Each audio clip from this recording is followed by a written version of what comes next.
Good morning, good afternoon, or good evening, and welcome back to Football Worldwide and to another episode of European Weekly Catch-Up. I am your host, Jonathan, with my beautiful co-host next to me, Bruno. How are you this evening, brother?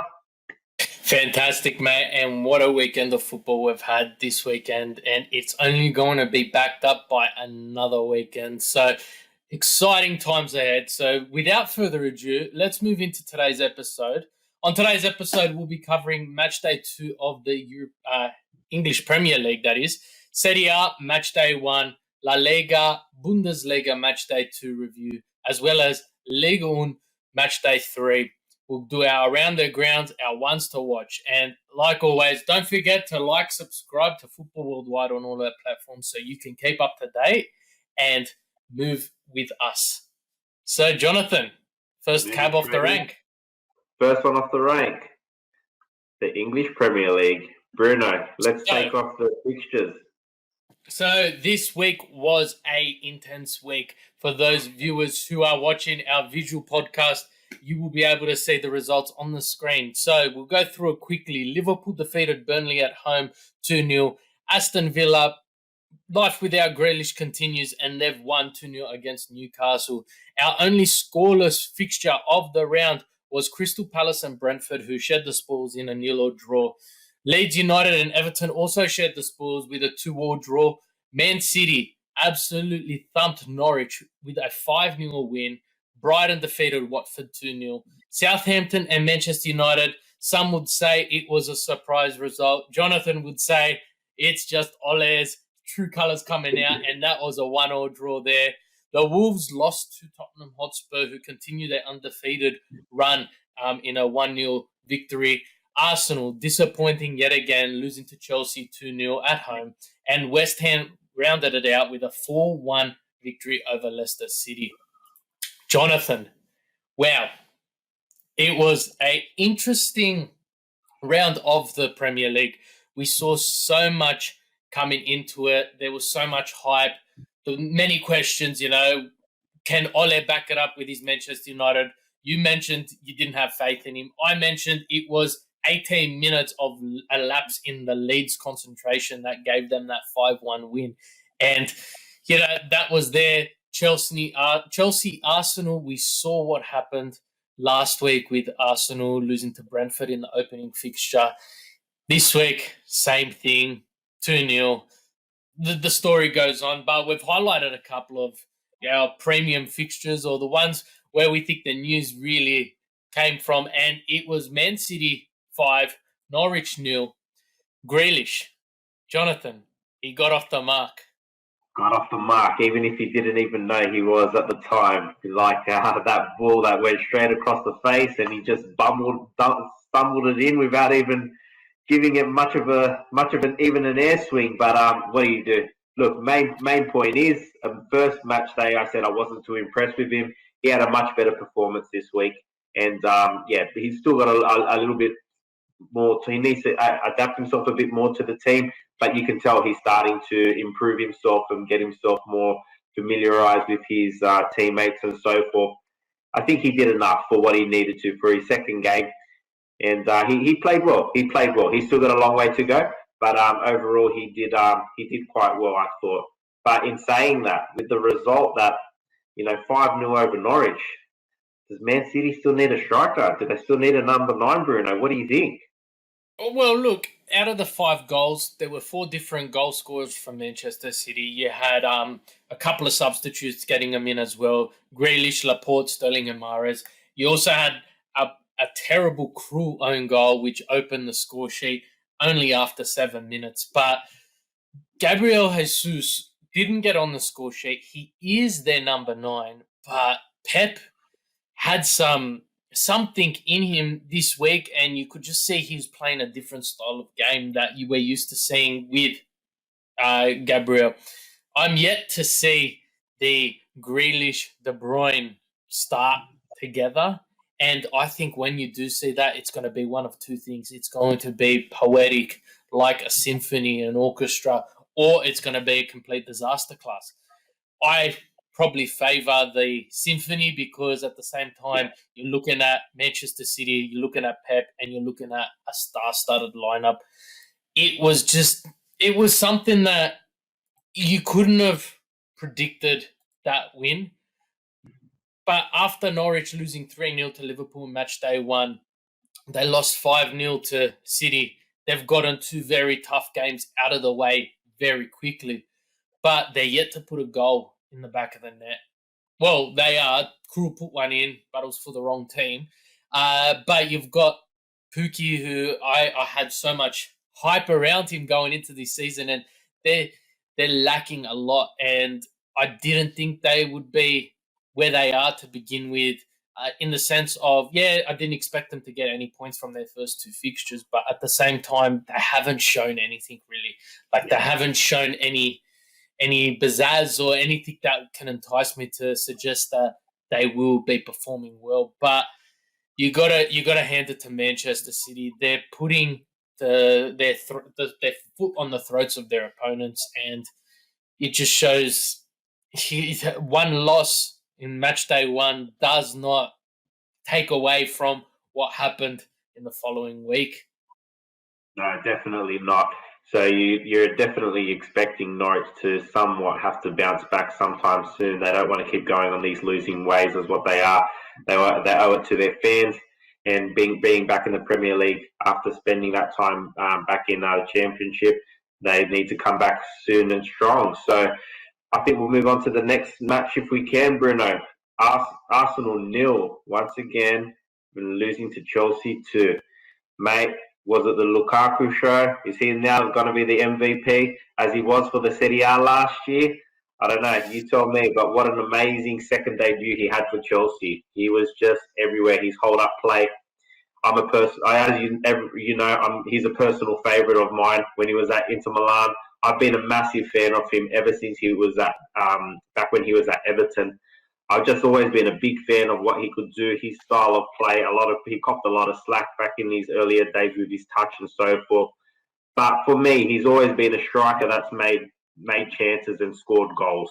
I know he copped a lot of slack when he was at United, that his first touch and so forth wasn't as good. But to me, his goals were there. His strike rate wasn't ever that bad. And, he had that beautiful first goal and almost had a second if it wasn't for an amazing save from the keeper. So, look, he performed, and he just picked up where he left off with Inter Milan last season. What do you think about that one, Bruno, with Chelsea and Lukaku? Look, Lukaku was phenomenal, and you hit the nail on the head when you said he picked up where he left off with Inter Milan. The Chelsea-Arsenal fixture, it was one of my ones to watch last week, and there is a big history behind it. There's a very rich history in this derby, and there was only one team in this, Chelsea, and it was just the Chelsea show. Take it or leave it, but Lukaku was absolutely phenomenal. Yeah, he's been criticised in the past, but those 2 seasons under Antonio Conte has really changed the dynamic of how he plays and how he approaches the game. Watching it, I felt like he was still wearing an Inter jersey, just the way he held up the ball, took on the defenders, and I got to give it to Lukaku and Chelsea, but at the same time, you've got to criticise Arsenal because they've had 2 seasons to see how Lukaku has played, and they just did exactly what Lukaku wanted them to do. Again, they didn't have their strike force starting from Lacazette, and Aubameyang weren't on the starting lineup. Aubameyang did come on, but there are big problems there at Arsenal, and I said it last week. I do think he is going to be Arteta's the first manager to cop the sack this season. The pressure's got to give in because they're leaking goals, and at the same time, they're lacking that strike force up front. Can criticise Norwich all we want, but at the same time, there's not the same pressure on Norwich as what it is on Arsenal. And whether you're starting your striker or not, they need to be able to create something. Without Aubameyang there, okay, they might not be able to get the goals, but there's nothing suggesting that even when he does come back into the starting 11, if he comes back into the starting 11, that they will progress with him. But you can't take the credit away from Chelsea. all-round great team performance, and I think they're going to learn a lot from this. They were European champions in the Champions Leagues last season, and I just think this year they've only added to their strike force with Lukaku, and he just revolutionized the game. And if you look at the starting lineup, the quality and the depth that was on the bench, you just know that this team is not going to go down without a fight at all. And come match day 35, 36, 37, Chelsea should be up there pending a total collapse of the squad overall. But I think there's enough said there. I don't want to push too much onto the Arsenal fans, but we'll move on. Espirito Santo, who manages Tottenham, returned to his former club, Wolves, to face them, and the Wolves ended up losing 1-0 to Tottenham Hotspur. I don't know what to say about this fixture. There was a lot to say, but the two words on everyone's lips, Harry Kane. Yeah. Jonathan, what do you think? He did make an appearance. He almost got a goal, got a yellow card, but the standing ovation when he came onto that pitch, as if that does not want to entice you to stay. Yeah, of course. It just goes to show, even though he had maybe asked that he wanted to leave in the off-season, wanted to put a transfer to Daniel Levy and so forth, he definitely is loved by the Tottenham fans. He's their captain. He's their leader. Everything he's done in that shirt. So they, love it or not, they still want him there. I actually think he's not going to leave, to be honest. I've just got this feeling now from what's happened in the transfer market, and there's still we've got about a week to go, I think it is. Yeah, roughly 7-8 days. I don't think he's going to leave, and I purely put that to the fact that the rumours have gone a bit quiet. Now, either two things might be happening, and I could be completely wrong on this. This is just my opinion. Either Man City's going to splash another 150, and then Tottenham's going to have money to spend, who I know we've heard a rumour today what might be happening in that sense, which we'll get to in a second. But to me, I don't think Harry Kane is actually going to leave now. I think he's had a bit of a realisation of how much this club means to him and so forth. And if he pushed that hard at the beginning of the transfer window, Man City went for Grealish before they've tried to attempt to go for Harry Kane. So, I don't know. I've just got this feeling that he might stay. But I know you might have a difference of opinion there, Bruno. Would you want to enlighten the rumours that we've heard today? Yeah, so there have been several rumours that if Harry Kane is purchased by Manchester City, the funds will be utilised to bring Ronaldo to Tottenham Hotspur. But you can't really hold too much. Ronaldo is he's a seasoned winner. He wants to win, and Tottenham Hotspur aren't in that position to compete with the top four. Let alone, I think they're sitting around 5th, 6th in the league so far at this current point of the season. But you can't rule anything out, as we've seen before. Anything's possible. But yeah, I think what I found interesting was that Harry Kane came off and came on for Son, and they were a deadly combination last season. But in regards to the performance as a whole, I've got to think that last week Tottenham defeated Manchester City 1-0, and it was against the run of play. This week, again, they were lucky to get the 3 points. I think Wolves were pressing, and there was a couple of great saves by Lloris. But it's a game of chance, and against the Wolves, Tottenham were expected to win, and they did. So overall, I think that, Kane, I hope he stays for the Spurs. I know what it's like to lose a seasoned striker. And after seeing Manchester City perform the way they did, I think that it was it was more suggesting that they don't need him. But again, anything's possible. Enough on Tottenham. Let's move on. Yep. Liverpool 2. They beat Burnley 0. Liverpool 5 goals scored, 0 conceded. Is there anything that we don't need here?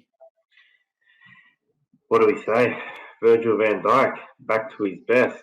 What can we say? He had an absolute masterclass, and Liverpool are just that team with Klopp at the helm. You know what you're going to get. They're expansive, exciting football. Salah, absolute gun down the right. Keita in the middle as well had an absolute phenomenal game. I thought. Firmino coming off. Sorry, Firmino coming off the bench. Yep, and he came and did what he needed to do. And then Mane on the left, just scoring that second goal. It was just beautiful goal, beautiful play. What more do you really need to say about Liverpool? It was definitely just a dominating performance by them. They were never really troubled by Burnley. There was they had a couple of chances, but nothing really to comment too much about. What did you think of the game, Bruno? Liverpool faced Norwich and Burnley in their opening two fixtures, and rightfully so, they've walked away with 6 points. Overall, have they been challenged? I don't think so. They're facing Chelsea this week, which will be a fantastic fixture.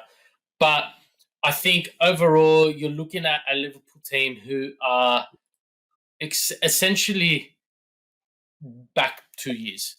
Last season, they were dealt the blow of Van Dijk not being part of the team for much of the season, and you could see how much they suffered and how he kept the team in line, even if he wasn't defending half the time. And you can only beat the teams that are put in front of you, and that's what they've done. So I think overall, Liverpool got the job done, and they got the job done in a way where they didn't look troubled at all. Yeah, I think that's enough to be said about the major ones that happened this weekend. So, I think we'll move on to the next fixtures, which is one of our personal favourites, the Serie A. The Serie A, and yes, it has finally returned. We didn't have a busy off-season, but a long off-season, that is, but it's great to have it come back and see the former champion, the current champions, the former champions, and there's been a lot of movement around the Serie A this season. And as you can see, we've got the match day 1 results there. Jonathan, take it away. Let us know what happened. The reigning champions, Inter Milan, 4-0 over Genoa, and what an amazing game that was. Hellas Verona lost at home 2-3 to Sassuolo, and what a great game that was there. Empoli coming back into the Serie A scored 1 goal, but they lost to Lazio when Maurizio Sarri's men got up 3. The next game was Atalanta winning 2-1 over Torino, who was last year's disappointment. The next one was probably the biggest surprise of the round. Udinese and Juventus, a 2-2 draw, and we'll go into a bit more detail there. Bologna was the next game, winning 3-2 over newly promoted Salernitana. Then my game, one to watch from last week, Roma won 3-1 over Fiorentina. Napoli were the next winners, 2-0 over Venezia. Cagliari and Spezia had a 2-2 draw, and Sampdoria lost 1-0 to AC Milan. Bruno, what an amazing first round of fixtures for the Serie A, one of our personal favourite leagues to be back into, and one of our favourite teams, Inter Milan, straight off the top, back with their some new signings. Edin Dzeko and Hakan Çalhanoğlu, star class. What an amazing performance for them and debut for their new club. Yeah, look, Inter, I was so worried. We lost Hakimi, we lost Conte, we lost Lukaku, and where were the goals going to come from, etc. But you look at the signings, and there was some criticism around Dzeko, 3 years, 4 years too late. And then Çalhanoğlu, I don't know if it was coming mainly from AC Milan supporters, but they said he's very hot, he's very cold, and we saw it. It was very inconsistent last season. But the formation that Inzaghi went into this fixture with isn't the formation we're standard to seeing in regards to the Internazionale team.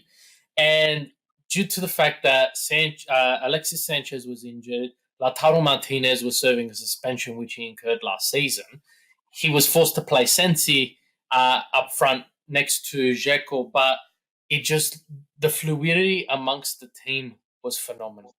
And this looked like the champions. And they looked like the champions had come back and picked up exactly where they left off last season.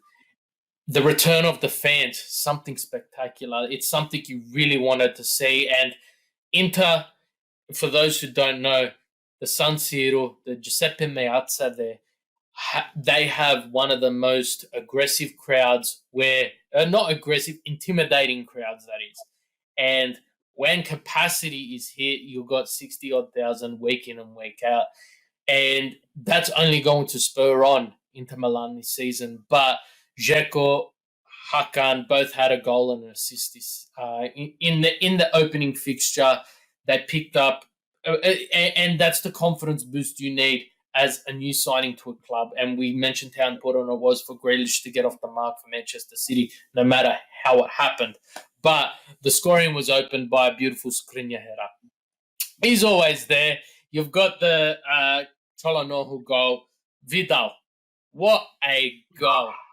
And he was touted to leave Inter after Conte left, after the Scudetto, which is the championship in Italy, was finalised. But Inzaghi has found something extra in this team, and I don't know if the rumours are true in regards to transfers, and we're not going to drop any of those rumours because there's no substance behind it at the moment. But you're looking at a team where I would say have the depth to perform in Italy and take this championship and get into their 20th victory. But it was beautiful to see, and it was just something where, you got to be excited. You actually have to be extremely excited. And Inter travelled to Hellas Verona to face them, and it's going to be a fantastic fixture if this was anything to go off. Jonathan, what do you have to say about this game? Yeah, I don't want to go half too long about it because I could talk a whole episode just about Inter Milan, to be honest. But look, Hakan Çalhanoğlu, I was never really a big fan of his. Obviously, hearing from what we had heard from Milan supporters and so forth, being hot and cold and all that. As you said before, we had seen previously, he had an amazing debut. He really did control the midfield there. Stefano Sensi coming back from injury. What an amazing player he is. The Italian Xavi and Iniesta combined in one, as it's been noted before. If he can stay injury-free this season, Inter Milan have got another dimension there. Edin Dzeko, goal and assist on debut. Same as Arturo Vidal, who was supposed to be done and completely finished and so forth, scoring and assisting as well. So just an amazing performance by Inter Milan. Yes, it was against Genoa, but at the end of the day, you can only beat who is there in front of you. So, yeah, it is what it is. It's still the first round, long way to go yet. But the champions are definitely up and running. So they've done well to do what they did, but I think that's enough said about Inter Milan and Genoa. Let's move into the next fixture, Bruno, which was probably the shock of the round. Udinese and Juventus, a 2-2 draw. Mate, take it away. What do you have to say for this one? What a surprise it was. What a surprise it was, but as much as I hate to say, you got to really feel for the Juventus supporters, because at the end of the day, Juventus did everything they needed to win this fixture. They even rested Ronaldo. There's speculation that he was rested because he's looking for another club to move to, but it was one of those things where the team couldn't have done any better to win, and Schnezi just had a shocker of a game. It reminded me of Liverpool's goalkeeper in the Champions League. It was just terrible. And he just gave Udinese 2 goals, essentially from 2 of his mistakes. And Ronaldo did come on the pitch. He did score the goal. He got a yellow card for taking his shirt off, just to be ruled offside. And it just shows VAR. We had a nice conversation about the VAR and everything, EPL guys. So if you want to catch up on that, you can tune into that episode that is live on our channel at the moment. But yeah, definitely, I don't want to talk too much about the fixture because I do know Serie A roundtable did cover the Serie A quite intensively this week, but definitely surprise of the round, and it's not where you wanted to see Allegri in his return to Juventus. But Jonathan, Dybala, is he the future of Juventus? I think he is. At the end of the day, the thing with Dybala is the whole issue with Dybala is they're talking about his whole contract negotiation that it's been going on too long. He's asking for 10, I think it is, and Juventus have only offered him 8. So the thing is, he's the type of player. 2 years ago, he was the MVP, and they've been trying to get rid of him for 2 years. I have no idea why. When he is on the field and fit, he's world class in that team. He is a step above majority of what the rest of that squad has to offer. In saying that, he does have a bit of a temperamental issue with thinking he might be a bit big for his boots and that type of thing. But it's just some of these players, they do have that type of mentality at times. But when he can score and when he can provide as good as what he does, what more can you do? What more do you want to ask? Like I said, 2 years ago, I think it was, he was most valuable player when they won the league last. And they wanted to get rid of him. I still don't understand why they want to do that. But it is what it is. Look, moving into it, the final part of what I want to say about the whole Ronaldo thing, the only reason why he wouldn't have started is because Juventus would have rocked up to this game saying, okay, Udinese lost their best player from last season, Rodrigo de Paul, who went to La Liga, Atletico Madrid. For them, it should have been a walk, easy 3 points. It would have been a walk in the park. There would have been no reason whatsoever for them to bring on Ronaldo other than to get some minutes in his legs if he actually even needed it. So in saying that, there was no need for him to come on. Juventus have got bigger aspirations to worry about this season in trying to perform better in the Champions League and do better in winning the Campeonato again. So I'm not looking into any of the rumours that he's looking for another club or anything like that. He's come out and said he's happy. Juventus has come out and said they're not looking to get rid of him. Look, we know anything can happen. If this transfer market has shown us anything this year, anything can happen. But I don't look into anything more than that. And that's all I really need to say about that one, to be honest, Bruno. Yeah, and we'll move into your one to watch from last week. Roma 3, Fiorentina 1. It was the return of the special one, Jose Mourinho. And all eyes were on him because wherever he goes to a club, I don't think the expectations are too high until he opens his mouth. And he sets these high expectations. The way he talks, the way everything everything is, you just see he has that winning mentality. But what a start. New signing Tammy Abraham really did shine there. So, Jonathan, tell me, has he got the squad to get Roma back into the Champions League, let alone contend for the title? I think they're going to go... The squad that Roma have at the moment, they're competitive and they're going to do a lot better than what they did last year. They were a bit off the pace in regards to last season from finishing in the top 4. So can Mourinho get them back into the top 4? Definitely. They will be a much more competitive team to what they were last year. But in saying that, I also do think as well a lot of the other teams have improved as well. If they get into the Champions League, to be perfectly honest, it's going to be because of Mourinho and because of that factor and how he makes the players believe in themselves and he gets that extra 10% out of them and so forth. So if they do get into it, yeah, it'll be off him. But in saying that, Tammy Abraham, what an amazing debut to assist on debut. And yeah, just what an amazing player. I didn't know too much about him from when he was at Chelsea, but I was very impressed to see how he played and how he provided for them. Look, they're not a Fiorentina, on the other hand, new coach, a couple of rumblings in their striker, if he's staying or going. It looks like he is probably going to be staying now because their owners put a ridiculous price tag of 100 million if he wants to leave. So I don't think he's going to be going anywhere. So Yeah, that's. I was pretty impressed with the game. Happy to see Mourinho back in Italy because I've always been a personal favourite of his. And yeah, very happy with how that game went. To be honest, it was definitely an entertaining game. And definitely, I think that's where we leave the Serie A and we move on. What's And next, Jonathan? next one to move into is the Spanish La Liga.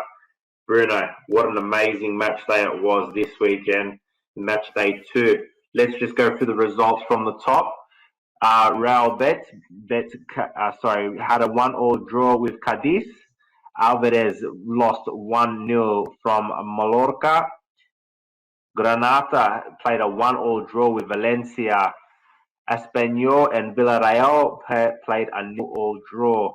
Athletic Club in Barcelona played a 1-all draw, and Barcelona were a bit unlucky to not get away with the points there.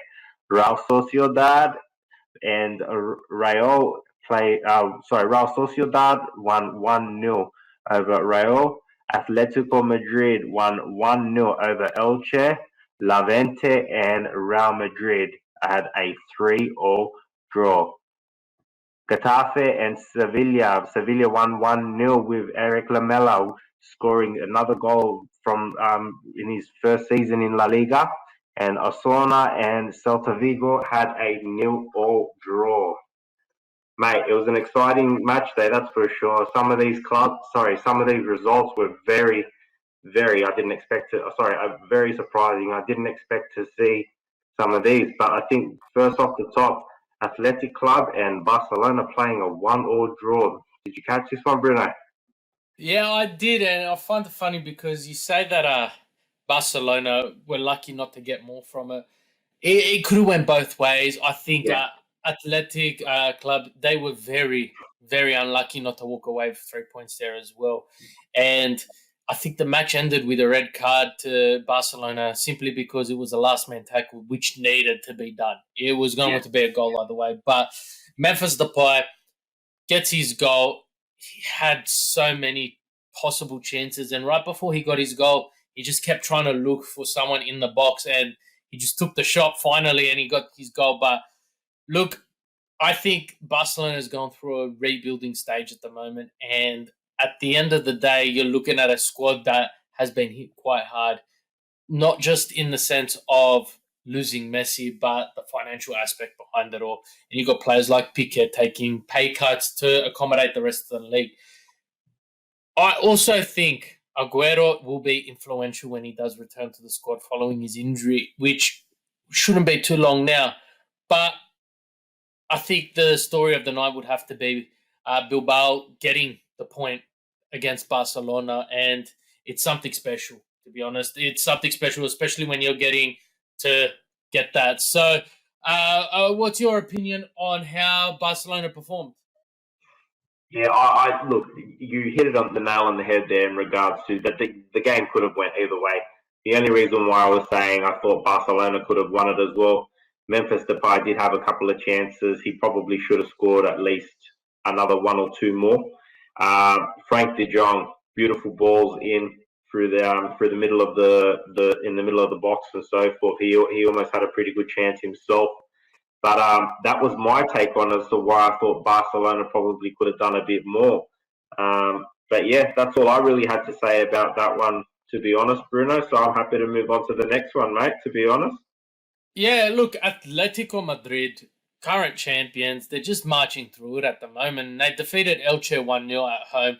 It was the presentation of the trophy to the fans. It's their first home game once fans have been allowed back into the stadium. So you always expected that it was going to be something special. But I take two things from this fixture.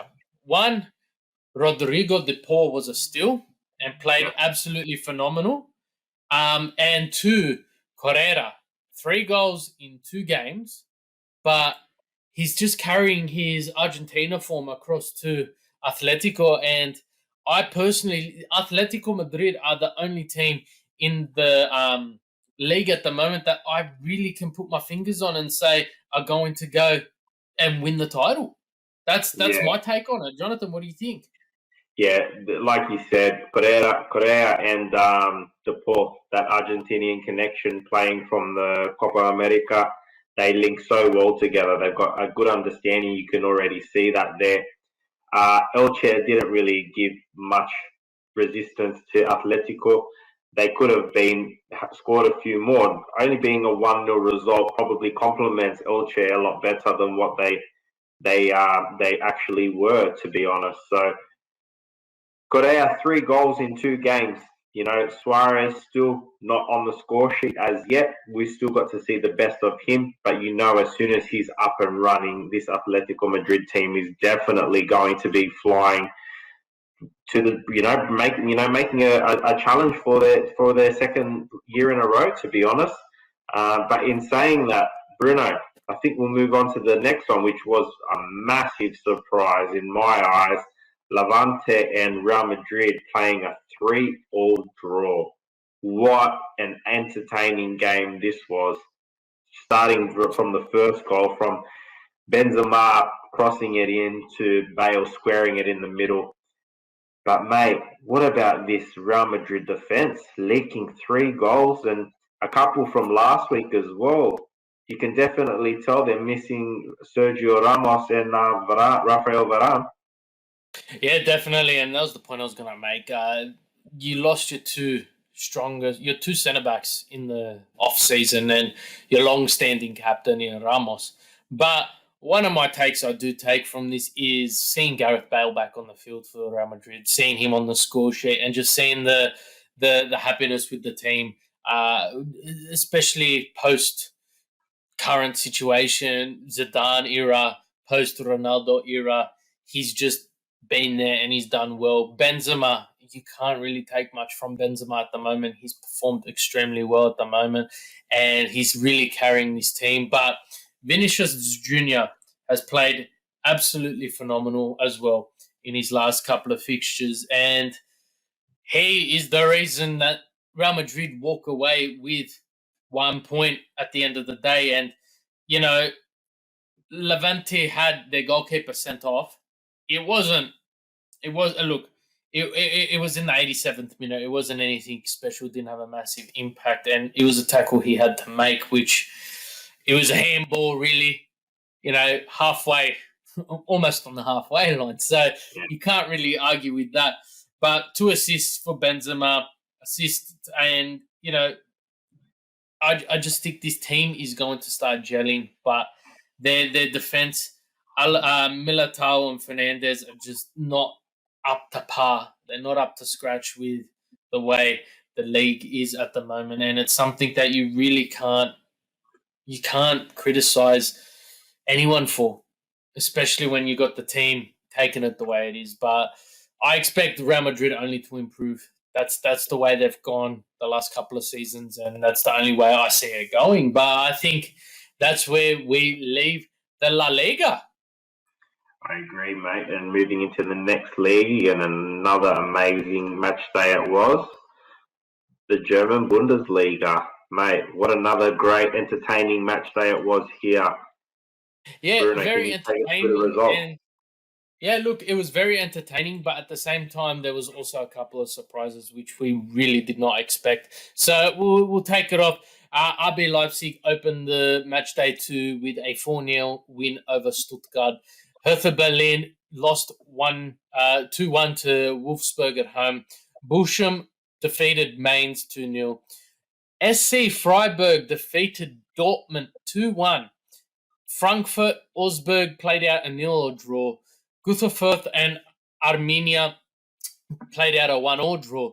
Leverkusen defeated Mönchengladbach in a dominant 4-0 performance. Hoffenheim 2-2 against Union Berlin, and Bayern Munich 3-2 defeated Köln. But what a second half that was. And I think we'll cover more of that as we move through. But again, what a fantastic match day 2 it was. Bayern Munich, they drew 1-1 in match day 1, and they've gone on to put the foot on the throats of their opponents. And the surprise of the week would probably boil between Dortmund losing 2-1 and the dominance of Bayer Leverkusen. But overall, Jonathan, the first fixture we'll cover is the Leipzig defeating Stuttgart 4-0. What are your thoughts, mate? Mate, from week one, losing 1-0, geez, they came back strong and they showed their prowess and their attack with the quality they have. I can't pronounce his name, but I'm going to do my best. Sloza Shozbosalai with a double of Perla goals, mate, and just some great, absolute goals. What he did, free kick, and like I said, second half, the second goal that they had, that Frosberg had made, just amazing. 16 seconds from the kickoff, straight off the kickoff, a couple of passes through the middle, and then straight into the back of the net, mate. It was an amazing team play. Just the interpassing between them and so forth was so good to see. And mate, just you know what, RB Leipzig, they really showed their prowess, and they've got some attack, that's for sure. Bruno, there was definitely a big improvement from this team compared to the first week when they lost that first match day. Yeah, definitely, and I think you covered all the main points there. They gelled this week, they really did, and they're only going to get better, especially with the competition that they're facing within the German league. But I think we'll leave that one at that. Shock of the round to me would have to be Freiburg defeating Borussia Dortmund 2-1. And I'll just cover a couple of quick points. Dortmund did lose earlier in the week to Bayern Munich and they lost the German Super Cup. So I'm not sure if their morale was low or so forth, but the man that's been on the lips of a lot of people the last 12 to 18 months has been a Haaland, and he wasn't anywhere to be seen. But I think overall credit is where credit's due. Freiburg, they got the early lead after 6 minutes, and I just think they took that lead and they controlled the game to the point where it was just theirs to lose, essentially. What do you take from the Dortmund-Freiburg fixture? The first goal, Vincenzo Grifo, mate, absolute thunderbolt in the top corner of that 6 minute. It was just one of those goals. It was just on the edge of the box, just inside the box, top left corner. What a beautiful goal it was. Haaland, mate, what a disappointment. He was marked out of this game. He was controlled, and Freiburg did an excellent job to keep him at bay. He tried a lot of things, but he just could not get himself onto the ball and get any momentum for himself today. On the match day. So, yeah, it just seems like you control Haaland and you can control Borussia Dortmund. So that was what I had to take on that one. So I think in saying that, Bruno, we'll move on to the final match, which we wanted to cover. Bayern Munich 3 versus Cologne 2. Bruno, the scores were 0-0 at half-time, and then this game just exploded. It was an amazing game. Lewandowski scoring in his 12th consecutive game, equalising his own record. Cologne gave themselves a great chance and they took it to Bayern Munich. What did you think of this one, Bruno? Yeah, definitely. I think they caught Bayern Munich by surprise as well.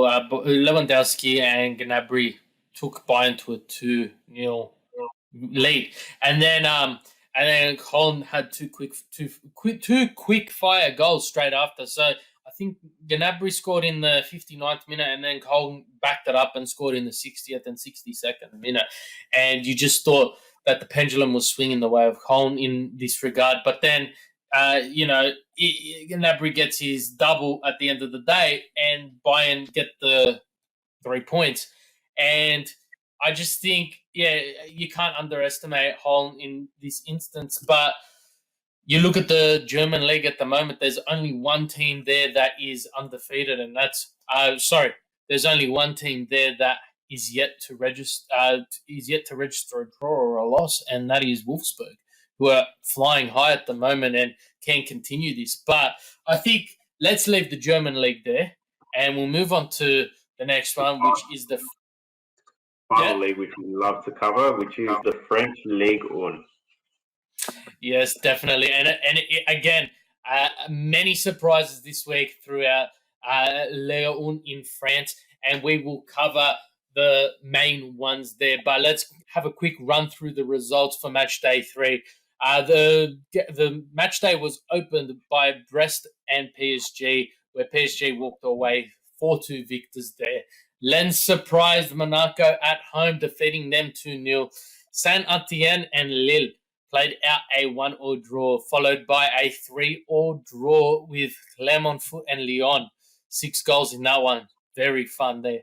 Montpellier defeated Lorient 3-1. Bordeaux and Agnières, Strasbourg and Troyes, Metz and Reims all played out 1-1 draws, followed by a 1-0 victory. Rennes to Nantes at home.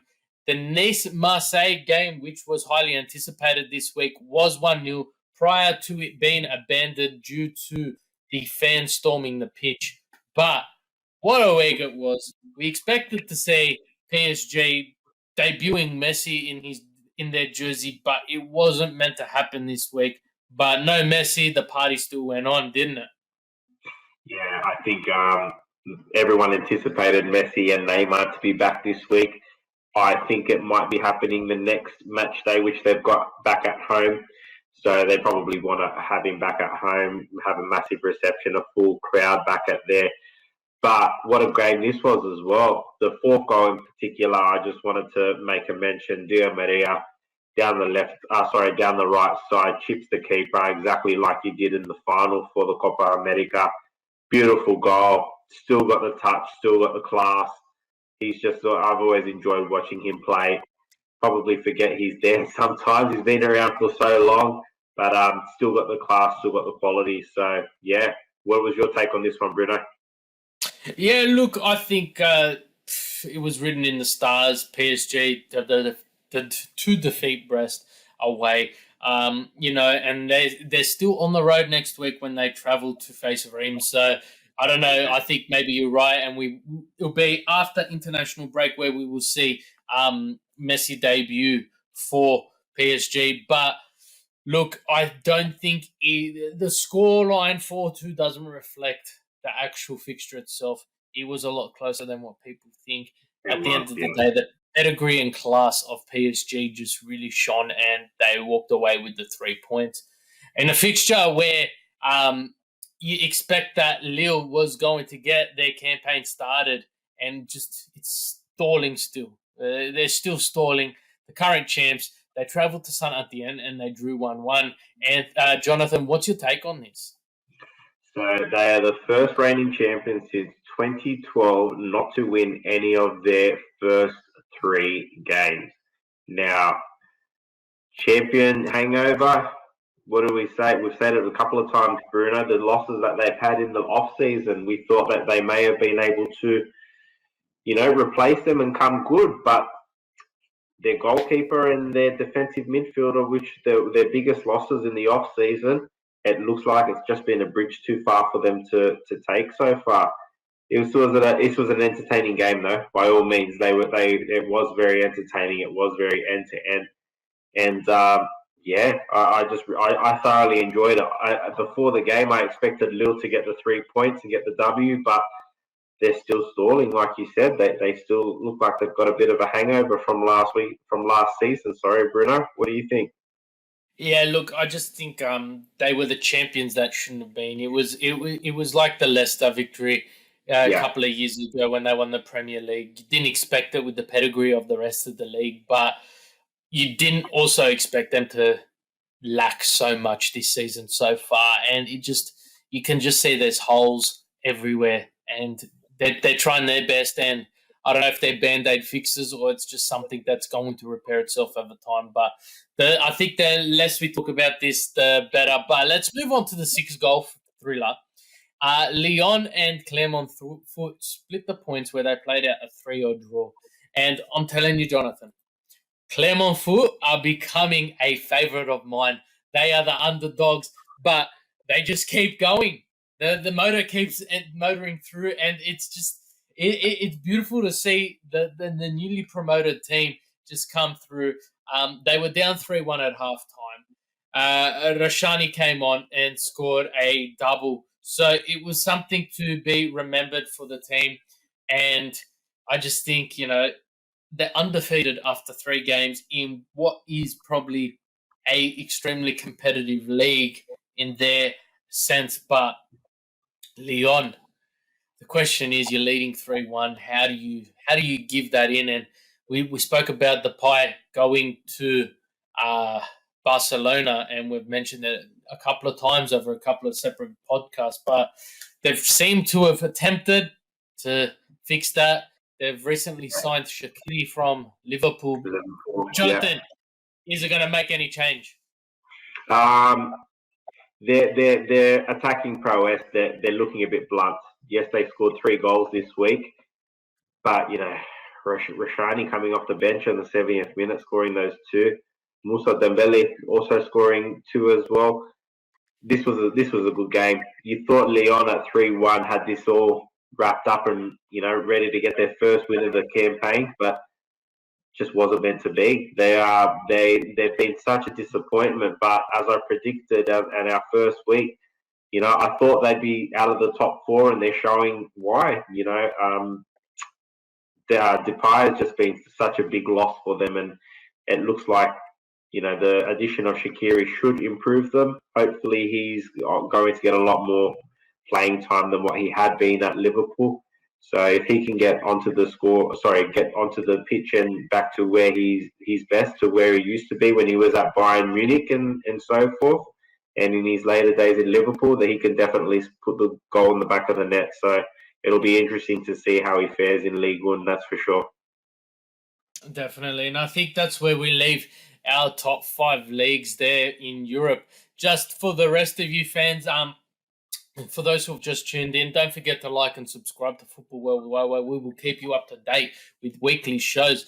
And next week, match day 2 in Italy, match day 3 in England, La Liga and Germany, as well as match day 4 in Ligue 1 will be the last match day prior to international break. So expect a nice jam-packed show next week when we come to you. But we're not done yet. Jonathan, what's up next? One of our favourite segments.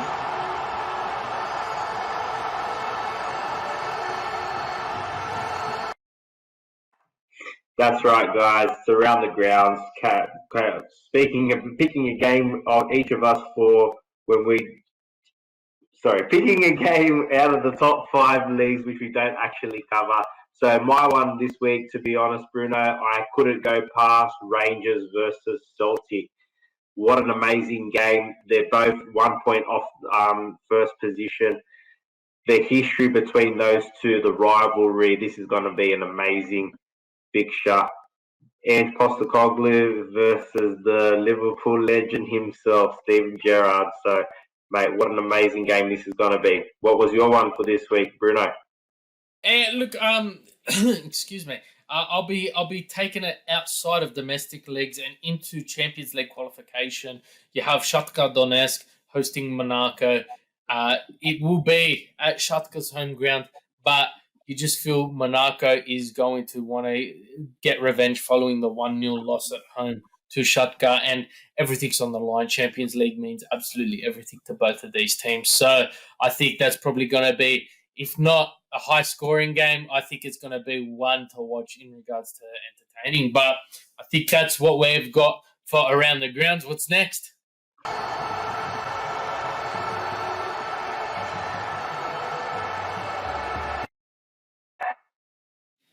So our next segment that we always love to cover at the end of each program is our one to watch. I found it a little bit hard this week to pick one, to be honest, Bruno, but what I did come up with was Borussia Dortmund versus Hoffenheim this weekend. Great games going to be, you would expect.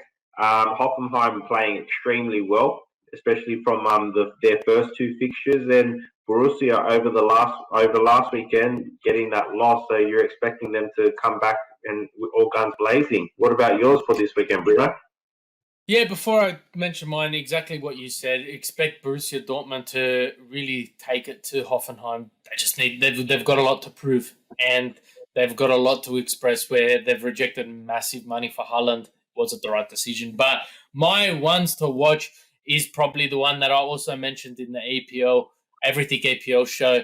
It's one you can't go past. It's Liverpool versus Chelsea. There's such a rich history between these two clubs, and the way these two teams have been going this season, where both teams are yet to concede a goal. Both teams have registered 2 wins, and it's just Lukaku against Van Dijk. It's something to be special. So that's my ones to watch for this week. So keep an eye out. We will be coming to you next week with our review of this weekend's match day. Stay up to date on our socials with our fixture list tables as well as our results, which will be presented at the end of each match day. But what a week it was in football, and what a week that's coming up, Jonathan. And like always, don't forget to like and subscribe, guys. So, Jonathan, I'll hand it to you to wrap it up. Guys, like Bruno said, big program it was today. We had a lot to cover through with all the 5 leagues back. We're definitely going to be, making sure we do our best to get all the information to you as needed. Keep an eye out on our socials for all programs of what we've got coming up. Especially look out for the one coming up this week where Bruno's going to be taking it with the Champions League draw with special guests. So thank you for tuning in again. Guys, don't forget to like and subscribe, and we will catch you again next week. So thank you from all of us at Football Worldwide. Have a good weekend. What's a football?